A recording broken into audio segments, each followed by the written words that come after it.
अस्सलाम वालेकुम friends, welcome back to my channel Laiba health tips. Viewers, आज मैं आपके साथ शेयर करूंगी कि कैसे आप बहुत ही इजीली अपने घर पर स्किन व्हाइटनिंग क्रीम बना सकते हैं। ये क्रीम आपकी स्किन को हाइड्रेट करने के साथ ही स्किन कम्प्लेक्शन को लाइटन करके स्किन को ब्राइट बनाएगा। ये क्रीम आपकी स्किन पर एक स्किन ट्रीटमेंट की तरह काम करेगा और स्किन को स्मूथ, सॉफ्ट और हेल्दी बनाने में बहुत ही मदद करेगा। तो चलिए शुरू करते हैं, पर इसके पहले प्लीज मेरे चैनल को सब्सक्राइब कर लीजिए और बेल आइकन को दबाइए एवरी लेटेस्ट ब्यूटी अपडेट को सबसे पहले पाने के लिए। इसके लिए आपको 3 चीजों की जरूरत होगी। मसूर की दाल 1 खाने का चम्मच, लीमू आधा टुकड़ा, दही 1 खाने का चम्मच। तरीका इस्तेमाल। इस अमेजिंग टोटके को बनाने का तरीका ये है कि 1 चम्मच मसूर की दाल को 2 घंटे के लिए पानी में भिगो दें। 2 घंटे के बाद दाल को अच्छी तरह पीस लें, फिर इसमें चंद कतरे लीमू की मिला लें और दही भी मिक्स करें।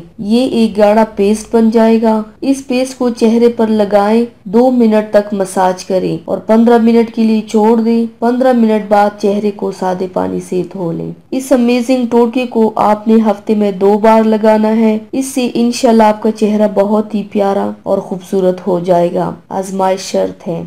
तो व्यूवर्स, थैंक्स फॉर वॉचिंग। मेरी वीडियो को लाइक और शेयर जरूर कीजिएगा। मिलते हैं एक और नई वीडियो में, तब तक के लिए अल्लाह हाफिज।